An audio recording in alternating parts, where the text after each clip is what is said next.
Hey friends, and welcome back to Stronger Every Day. My name's Chrissy. It's great to see you all today. So in today's video, I wanted to talk a little bit about my story. So what kind of brought us to this point where I'm finally open and comfortable talking about mental health. And so for me, mental health is depression and anxiety, and it's a major depressive disorder and anxiety.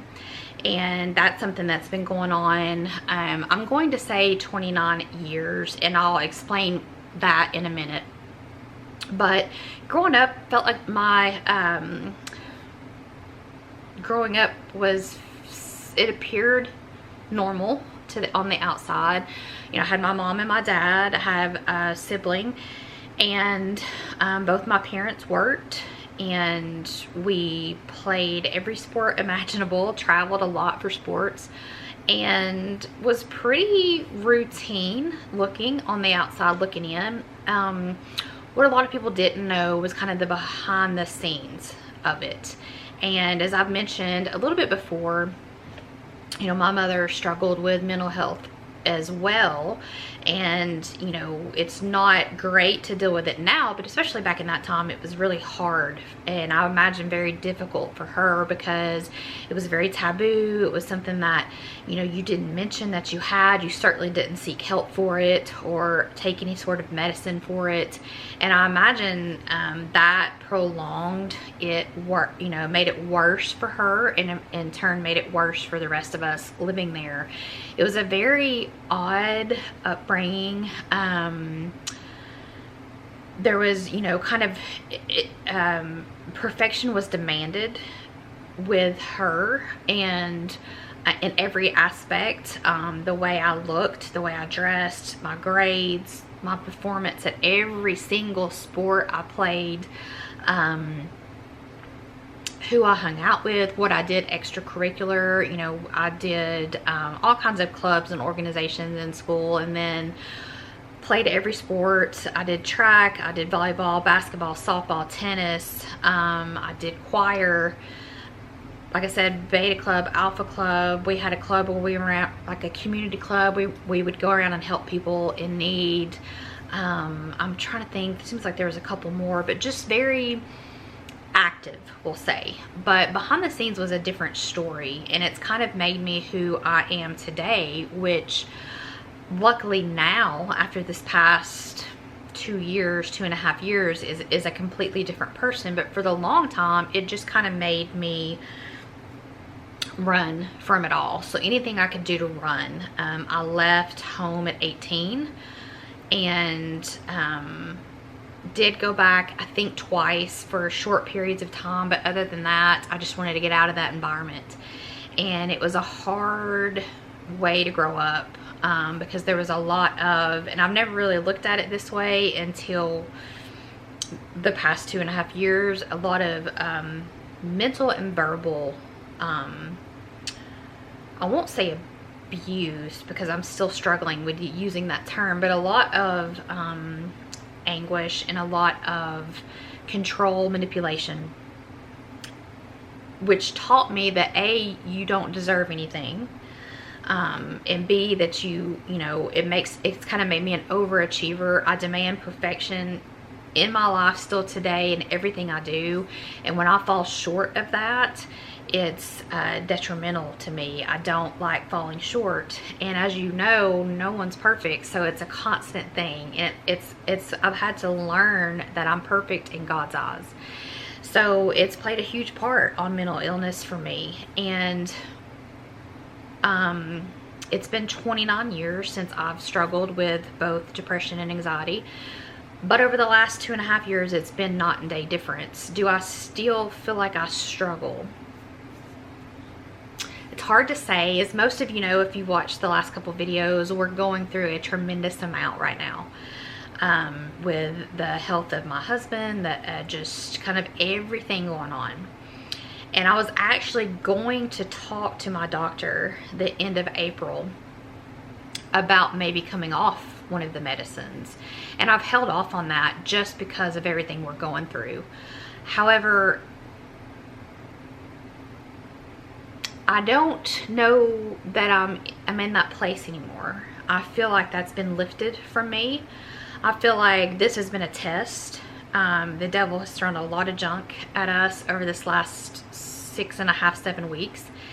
And I've not crumbled. I've not hit that pit. I've not gotten to that place that we all know where you can go.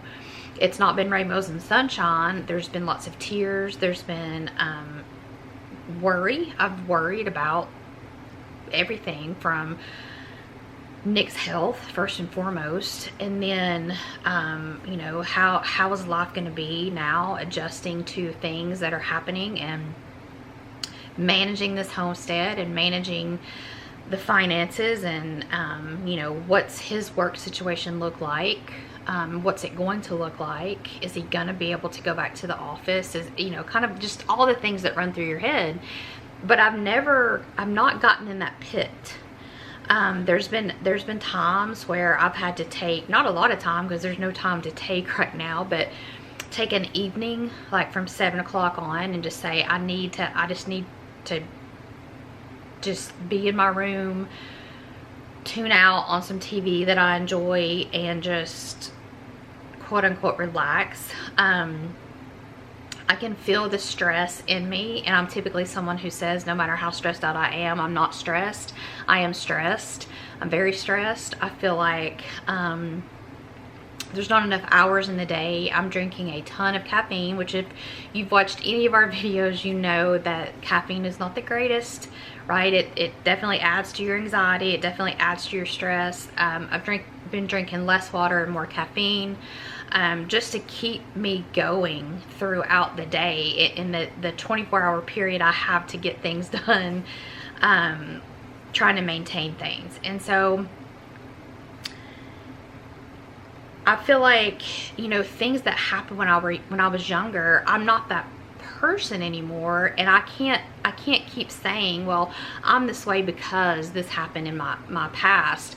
It happened in my past, but then you've got to roll with it and get away from that as an excuse of why you either act or respond a certain way.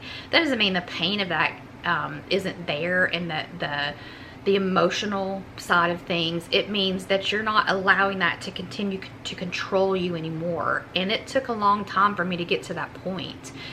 I didn't blame my mom for the way that things had turned out for me or the way that I acted, but I actively ran to get away from it. That's the best thing that I can describe. And I've touched on this in the past. I ran to alcohol, and I ran to relationships. And all of this time I was a Christian. But with that there's a difference, and we're going to touch on that in a different video. There's a difference in knowing who God is and knowing God. There's a difference in reading the Bible, going to church, and having a relationship with God. And throughout this time, the 29-year period, I've had strong periods of time where my focus was back on God, but I would always let it kind of slip off into something else to kind of numb the pain and numb the memories and the emotions that came with some of the things that happened when I was younger. And so what I look back on now is it's made me the person I am. And some of the things that have happened over this past 7 weeks, have I responded to all of them perfectly? No. No. Do I get short-tempered sometimes with all of this going on? Yeah, I do. And I hate to say that, but I do. But far more, I've responded, God has kept my mouth shut when it needs to be shut, and He's given me grace and patience and mercy when there needs to be grace and patience and mercy. And I know that's Him, because right now I know me and I know how I would be responding, and it's not the way that I've been responding. So it's been pretty awesome to see. It's been, you have to be active in having a relationship with God, right? It's not just I know His name. That doesn't mean you know Him. You know, I believe in Him, but you don't spend any time with Him. That's not having a relationship with God. And if I can say that one thing that is fully transformed my mental health over the past 2.5 years is my relationship with God. I've had a strong relationship with God for years before the past 2.5 years. I've said many, many times He's the only reason I'm still here today. But the past 2.5 years, I quit fitting Him into my world, and I made Him my world and fit the rest of it in to my time with Him. And that's been game changing. If I could, we all know what it's like, right? When you're struggling with mental health, we know how dark it gets, how scary it can be, how humbling it can be, the depths that we get to. I wish I could take just a little piece of what I've had the past 2.5 years and just give that to you all, but I can't do that. It's something that you have to do for yourself. You have to be active in your recovery. You have to be, it's not something you can sit back and be passive. You can pray and you can talk to God and you can read your Bible, and those are all great things and they're going to help you a ton, but He's going to ask you to move too, right? It's not all God's going to just take, it's give and take. He's going to give and you're going to have to give to have that connection. And the diving in every day, reading my Bible, the diving in every day, studying, the praying, the constantly talking to God is 100% what's got me through this past 7 weeks and this past 2.5 years. It has nothing to do with me other than the fact that I decided on my own that nothing else had worked, and I was going to go all in and dive deep in my relationship with God, and that has completely turned it around. I can't fathom not having a relationship with God and getting better. I can't, that doesn't compute in my brain. What I know is what has worked for me, and I know the depths I've been to. We've talked about multiple times of being done with life, and you know what that means. Times when I tried to make it my life done, and you know what that means. There's been a lot of struggle. There's been a lot of hard times. There's been a lot of times that if you have never been there before, I can't describe it for you. The best way I can say it, and I've used this analogy multiple times, is like you're in a boxing ring, or you're, MMA, you're in there and you're fighting and you're getting beat, but no one's calling the fight, and you finally get knocked down and no one's calling the fight, and you just barely have your head lifted up and no one's calling the fight, and you just keep getting pounded and plummeted to the ground, and no one is able to help. That's the best analogy I can come up with what it's like living with depression and anxiety. From what I understand, most any mental illness. Now, that I speak about depression and anxiety because that's what I deal with. So what has finally helped me, it wasn't just exercising, it wasn't just reaching out to a counselor, it wasn't just trying a medicine, it wasn't one thing. It was, I went all in.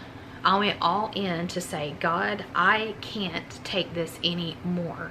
And I feel like He has led me to do all these things, and He's led me here, and it's led me to some amazing relationships with you all. Your prayers have been just extremely appreciative. So what do I recommend? I recommend diving deep in the Word. If there's days when you're too brain fogged or mentally can't comprehend things, listen to His Word. There's Bible apps, there's teachers, online teachers that you can listen to. There's tons of people that you can listen to. People have asked, specific people that I listen to. I don't really ever comment too much on that. God is going to tell you when this is the right person and this is the wrong person. You just have to listen. It's not always an audible voice. That's not always what I'm talking about. It's a little no. It's a little that's not God's word kind of thing. There's some people that I've heard people love, and I hear them and I think that's not for me. There's people that I listen to that a lot of people would say that's not for me. And truth is, one person isn't going to be for everybody, right? There's tons of different preachers and teachers and pastors and Bible teachers out there that may be great for you and not for me, or vice versa. So I don't ever really necessarily say who I listen to, but it's finding one that you feel peace with, and that peace is God saying, yep, you're fine, this is a good one. Does that mean that person's perfect? No. Can they make a mistake? Absolutely. Certainly if you're going to listen to me talking about mental health, I'm going to make mistakes. I make mistakes on the daily. I wish I could say I didn't. I wish I could say that I was the person that I would love to be. In my head is, whenever things happen, my faith never wavers. And I know that whatever happens with Nick, God's in control. I know that deep down. What I'm talking about is that I never waver from knowing, like, when diagnoses are coming our way, or when bills are coming our way, or when uncertainty with work is coming our way, that I never even have a thought about, well, what if? Because I know God's in control. And I know that, but that's not the level I'm at yet. The kind of wife that can handle all of this and just be able to maintain the work life, be able to maintain the home life, be able to care for him, take care of him, take care of our 4-legged kids, our 2-legged kids, take care of our homestead, take care of our bills, take care of the groceries and cooking and all of that. And I haven't cooked in, well, 7 weeks. Just all, you know, I'm not competing with anybody. I'm competing to be the best version of me. But I'm still failing in my eyes, and what that reverts back to is my history, you know, of perfection was demanded. It wasn't asked, it was demanded.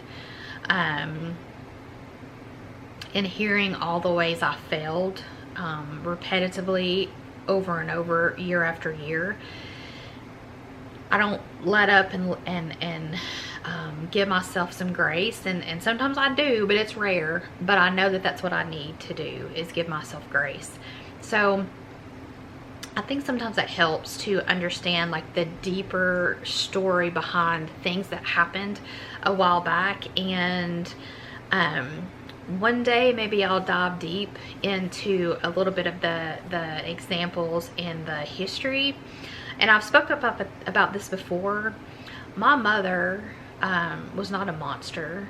She loved us with everything that she had, but what she had to give wasn't a lot. And I want to talk about my past in a way that's respectful to her, but also being raw and vulnerable. And I haven't felt a peace about that. I stay pretty vague on that when it involves anybody other than me. I'm an open book as far as things that I did in the past. But it's learning to let go of that. You have to be perfect. It's learning to let go of that. So I hope this video helps. I hope it helps to know that I'm not perfect, you're not perfect, no one's perfect. Our stories are all different, you know, from different things that we've struggled with and went through. But we can all relate to each other in some way or form. We can all be there to help each other in some way or form.